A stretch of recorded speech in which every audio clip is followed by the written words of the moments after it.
السلام علیکم ورحمۃ اللہ وبرکاتہ۔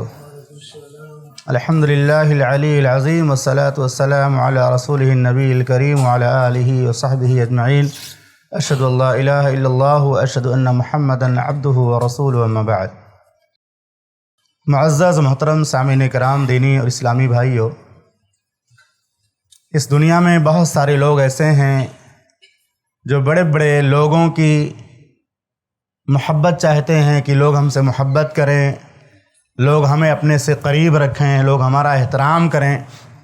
لیکن اس دنیا کے سب سے خوش نصیب لوگ وہ ہیں جن سے اللہ محبت کرتا ہے، جن سے اللہ رب العالمین پیار کرے، محبت کرے، وہ سب سے خوش نصیب ہے۔ آج کے درس میں انشاءاللہ چند ایسے اعمال کا تذکرہ ہوگا جن اعمال کے کرنے والوں سے اللہ بہت محبت کرتا ہے، اور اللہ کی محبت حاصل کرنے کی سب سے بنیادی چیز توحید ہے کہ ہم توحید خالص کو اپنائیں، شرک سے اپنے آپ کو بچائیں، محمد رسول اللہ صلی اللہ علیہ وسلم کی اتباع کریں، بدعتوں سے، خرافات سے اپنے آپ کو بچائیں۔ اس میں چند اعمال کا تذکرہ ہے، لیکن بنیادی طور سے توحید اور سنت کو آگے رکھنا چاہیے، کیونکہ توحید یہ سب سے بڑی چیز ہے جس سے اللہ تعالیٰ بندے سے محبت کرتا ہے، جس کے ذریعہ۔ یہ روایت معجم الکبیر الطبرانی کی ہے، 13646 نمبر کی روایت ہے، اور علامہ البانی رحمہ اللہ نے سلسلۃ الاحادیث صحیحہ میں 906 نمبر پہ اسے نقل کیا ہے۔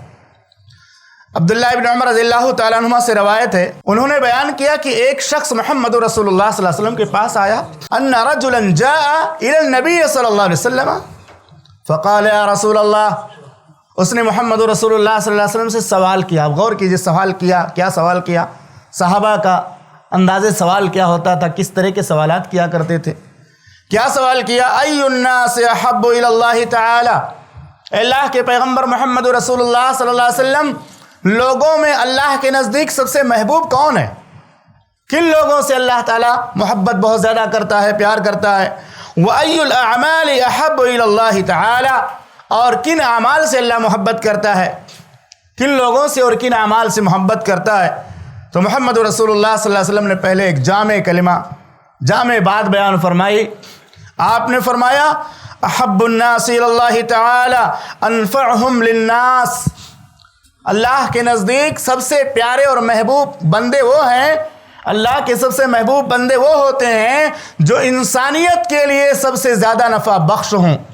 لوگوں کے لیے سب سے زیادہ فائدے مند ہوں، اور یہ بھی آنے والی نسلوں میں ذکر خیر باقی رکھنے کا بہترین ذریعہ ہے کہ آپ لوگوں کے لیے نفع بخش بن جاؤ، لوگوں کے لیے مفید بن جاؤ۔ آپ کی وفات ہو جائے گی، اس کے بعد کئی سال تک لوگ آپ کو یاد کریں گے۔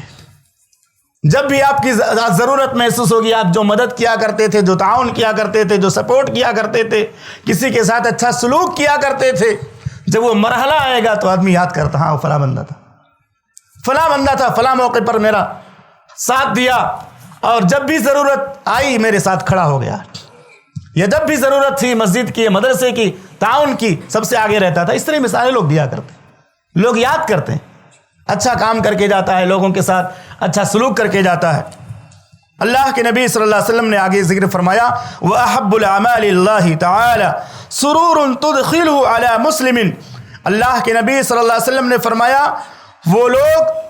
سب سے زیادہ اللہ کے نزدیک محبوب ہیں جو لوگوں کے لیے زیادہ فائدے مند ہوں،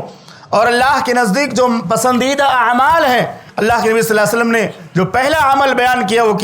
وہ یہ ہے کہ مسلمان بھائی کا اپنے بھائی کو خوش کر دینا۔ ایک مسلمان بھائی اپنے مسلمان بھائی کی خوشی کا ذریعہ بن جائے، اپنے بھائی کے لیے کچھ ایسا کام کر دو کہ آپ کا بھائی خوش ہو جائے۔ غمزدہ مت کرو، غمگین مت کرو، تکلیف مت پہنچاؤ، اپنے بھائی کی خوشی کا ذریعہ بن جاؤ۔ سرور تدخلہ علی مسلم، پہلی نیکی، مسلمان بھائی کو خوش کر دو۔ او تکشف عنہ کربتن، یا اس کی کوئی پریشانی دور کر دو، کسی مصیبت میں ہے، پریشانی میں ہے، اسپتال جا رہا ہے، کوئی بیمار ہے یا کوئی اور دشواری ہے، اس کے ساتھ آپ اس کو کوشش کر کے ہٹا دو۔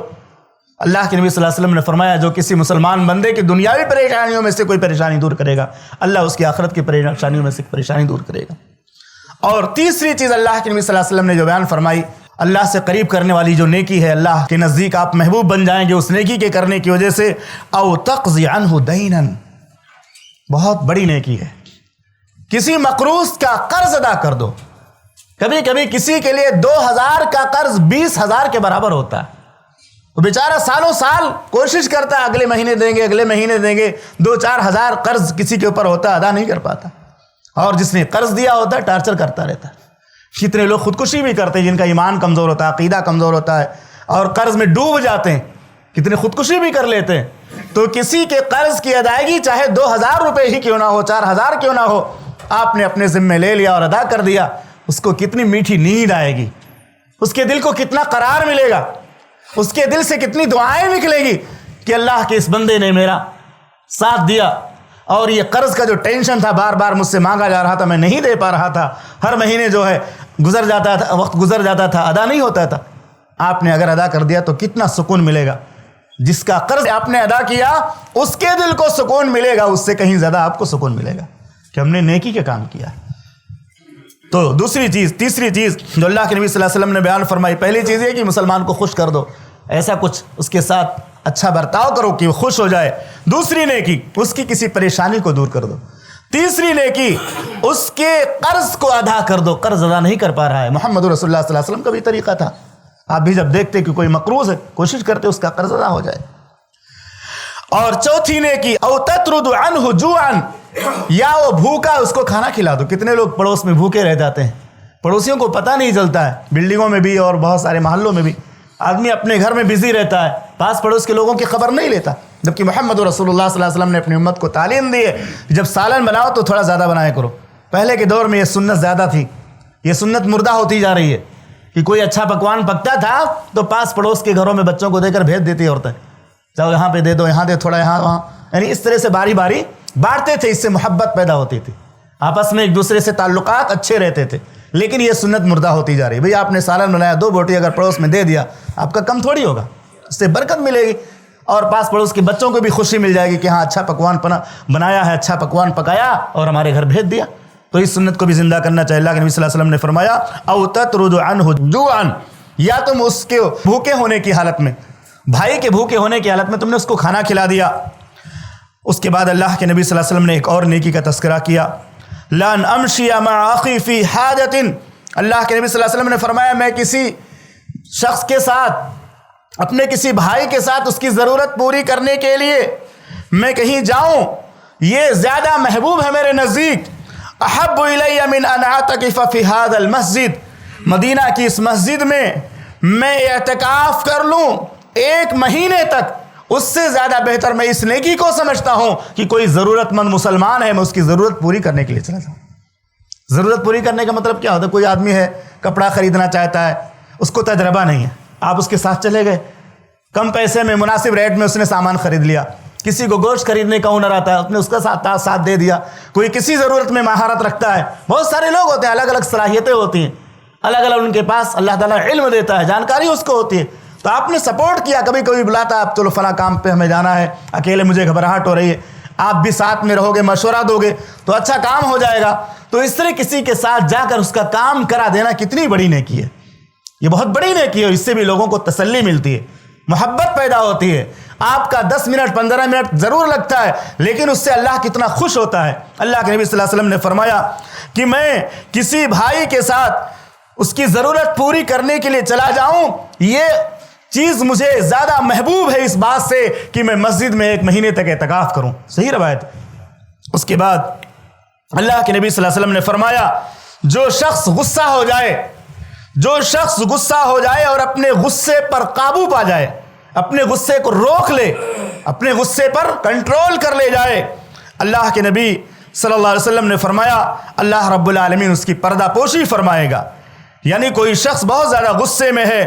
اور غصے کے باوجود بھی اپنے غصے کو اس نے نافذ نہیں کیا، کوئی کمزور آدمی سامنے ہے، کوئی بچہ ہے یا کوئی اور رشتہ دار ہے، چاہے تو بچھاڑ دے اس کو غصے میں، چاہے تو حملہ کر دے غصے میں، چاہے تو اس کی پٹائی کر دے، لیکن اللہ کا خوف کھاتے ہوئے اپنے آپ کو قابو کر لیتا ہے یا وہاں سے نکل جاتا ہے، یا وار نہیں کرتا۔ تو اللہ کے نبی صلی اللہ علیہ وسلم نے فرمایا جو کوئی آدمی اپنے غضب کو روک لیتا ہے اللہ تعالیٰ اس کی خامیوں پر پردہ ڈال دے گا۔ اور اس کے بعد اللہ کے نبی صلی اللہ علیہ وسلم نے آگے فرمایا کہ جو شخص اپنے غصے کو قابو کر لیتا ہے، اس کے باوجود کہ اس پر وہ عمل کر سکتا تھا، سامنے والے کو پچھاڑ سکتا تھا، اس کو مار سکتا تھا، اس پر حملہ کر سکتا تھا، اللہ کے نبی صلی اللہ علیہ وسلم نے فرمایا اللہ تعالیٰ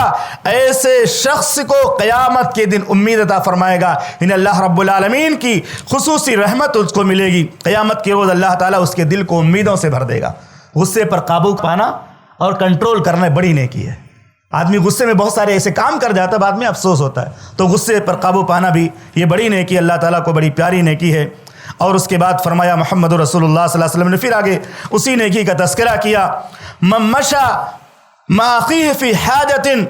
جو کوئی شخص اپنے بھائی کے ساتھ اس کی ضرورت پوری کرنے کے لیے گیا، کوئی کام ہے اور اس کے ساتھ آپ چلے گئے، اس نے بلایا آپ کو کہ چلیے ہمارے ساتھ، آپ کی ضرورت ہے، آپ کے ساتھ تسلی رہتی ہے، اطمینان رہتا ہے، اطمینان سے ہمارا کام پورا ہو جائے گا۔ اللہ کے نبی صلی اللہ علیہ وسلم نے فرمایا جو شخص اپنے بھائی کے ساتھ اس کی ضرورت پوری کرنے کے لیے چلا اللہ تعالیٰ اس کو ثابت قدم رکھے گا اس دن جس دن قدم ڈگمگا جائیں گے،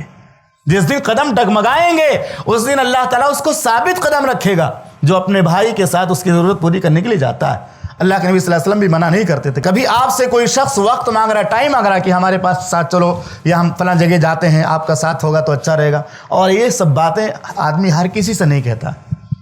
آپ سے اگر کوئی وقت مانگ رہا ہے، ٹائم مانگ رہا ہے، آپ کا ساتھ مانگ رہا ہے، اس کا مطلب آپ سے اس کا اچھا تعلق ہے، گہرا لگاؤ ہے، حسن ظن ہے۔ تو ان تمام نیکیوں پر ہمیں غور کرنا چاہیے، اور جب موقع ملے تو ان نیکیوں کو ہمیں انجام دینا چاہیے۔ اللہ سے دعا ہے رب العالمین ہم تمام مسلمانوں کو جس طرح تو نے توحید کا ماننے والا اور سنت پر عمل کرنے والا بنایا، رب العالمین ہمارے دلوں کی اصلاح فرما دے، ہمارے دلوں کو باہم جوڑ دے، اور ایک دوسرے کے ساتھ اچھا سلوک کرنے کی توفیق عطا فرما، اور ایمان کے ساتھ موت نصیب فرما، آمین۔ وصلی اللہ علیہ نبی الکریم، السلام علیکم۔